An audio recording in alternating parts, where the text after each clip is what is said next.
हुकूमत अवाम का रिलीफ फिर खा गई। पेट्रोल की कीमत में 10 रुपए की मामूली कमी, नई कीमत 214 रुपए 80 पैसे मुकर्रर। हाई स्पीड डीजल की कीमत में 7.5 रुपए की कमी, हाई स्पीड डीजल की नई कीमत 227 रुपए 80 पैसे मुकर्रर। नई कीमतों का इतलाक रात 12 बजे से हो गया।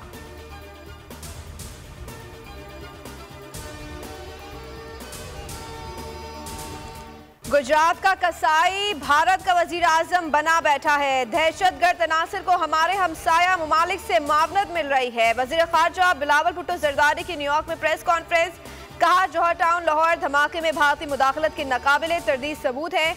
बलूचिस्तान में अदम इस्तेकाम के लिए भी गैर मुल्की अनासर सरगर्म हैं। दहशतगर्दी के जिम्मेदार अनासर को कटहरे में लाया जाए। इमरान खान पर हमला दरअसल साबिक वजीर आजम पर हमला था।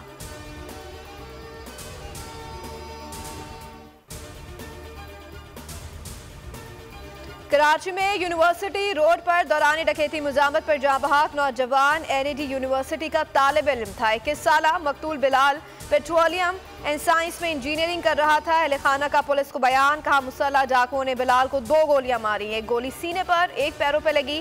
रवा साल अब तक डकैती मुजामत पर डाकुओं के हाथों कत्ल किए गए शहरियों की तादाद 100 से तजावुज कर गई।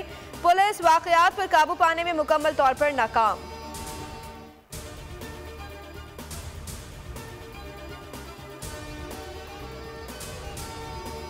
पाकिस्तान को वापस मिसाली रियासत बनाएंगे। अपने मुल्क के लिए कुछ बड़ा करना चाहता हूं, मेरा कोई प्लान भी नहीं। इमरान खान का तुलबा से वर्चुअल खिताब, कहा शरीफ फैमिलीज हाकदार सरदारी सभी एनआरओ की गंगा में ढलकर पाक हो रहे हैं। पूरा टब्बर शोर है। बैरूनी साजिश के तहत इनको लाया गया।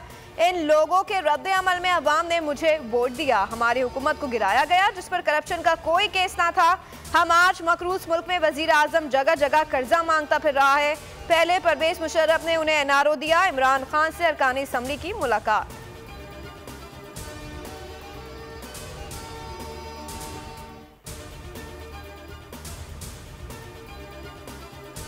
पाकिस्तान तहरीक इंसाफ के हकीकी आज़ादी मार्च के दौरान इमरान खान पर फायरिंग का मामला, JIT ने वफाकी वजीर दाखिला राना सनाउल्लाह, मरियम औरंगजेब और जावेद लतीफ को तलब कर लिया।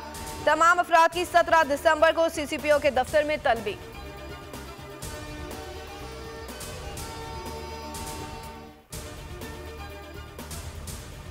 इस बार अवाम वोट इमरान खान को ही देंगे। 30 दिसंबर तक फैसला हो जाएगा। शेख रशीद की बोल के प्रोग्राम ऐसे नहीं चलेगा में गुफ्तगू, कहा PTI कौमी असम्बली में जाए लेकिन मैं नहीं चाहूंगा। नवाज शरीफ के साथ अल्लाह ताला वो करेगा।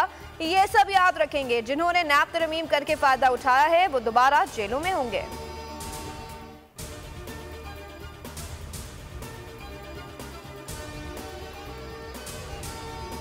साबिक वफाकी वजीर खजाना शौकत तरीन कहते हैं कि मुल्क के लोग पैसा निकाल कर बाहर सरमाया कारी कर रहे हैं। मुल्क में फैक्ट्रियां बंद हो रही हैं। असीज ना खुलने से रॉ मटेरियल नहीं मिल रहा। बोल न्यूज के प्रोग्राम नेशनल डिबेट में गुफ्तगू, कहा डॉलर्स ना होने से मजीद इम्पोर्ट्स रोक देंगे।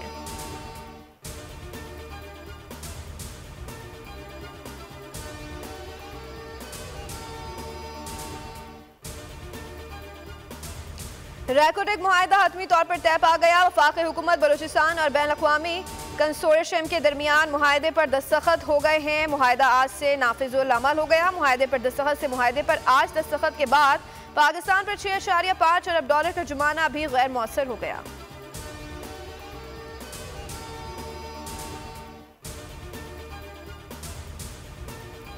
आमिर लियाकत की जादी वीडियोस लीक किए जाने का मामला, FIA ने मरहूम की तीसरी बीवी दानिया शाह को गिरफ्तार कर लिया। FIA साइबर क्राइम सर्कल की पंजाब के इलाके लोधरा में कार्रवाई की।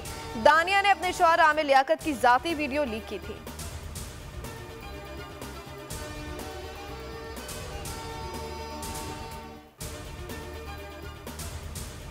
बोल के सीनियर एंकर पर्सन शहीद अरशद शरीफ कत्ल केस की तहकीकात के लिए स्पेशल JIT का 5वां इजलास। कमेटी के अरशद शरीफ का पोस्टमार्टम करने वाली पिम्स की टीम से मुलाकात।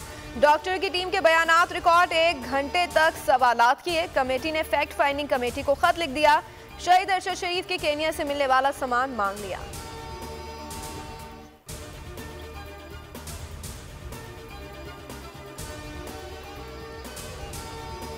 और सानिया IPS को 8 बरस बीत गए। 125 मासूम तुलबा, प्रिंसिपल समेत अमले के 20 अरकान ने अपने लहू से दहशतगर्दी की लानत को ख़त्म किया। शहादा की यादें आज भी ताज़ा हैं। वालिदैन गम से निढाल लेकिन वतन के लिए कुर्बानी पर नाजा।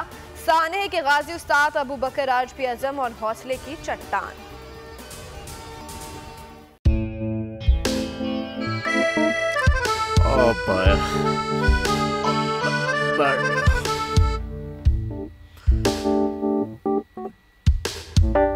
इंतशार से निकलने का वाहिद हल इंतखाबात हैं।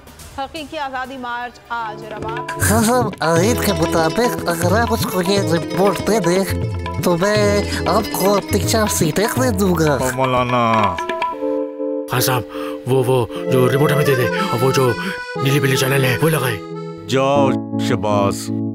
हम ऐसा टीवी देखते ही नहीं जिसका रिमोट हमारे हाथ में ना हो। और यहाँ पे कोई 2 नंबरी नहीं चलेगी। और हम कोई गुलाम है जो आप रिमोट मांगे हम दे दें? Absolutely not. यहाँ पे सिर्फ पाकिस्तान का नंबर 1 चैनल चलेगा, बोल, जो हकीकी सहाफत की जंग लड़ रहा है। पाकिस्तान के लिए कोई और नहीं, सिर्फ बोल खड़ा है। आप सब भी बोल देखें।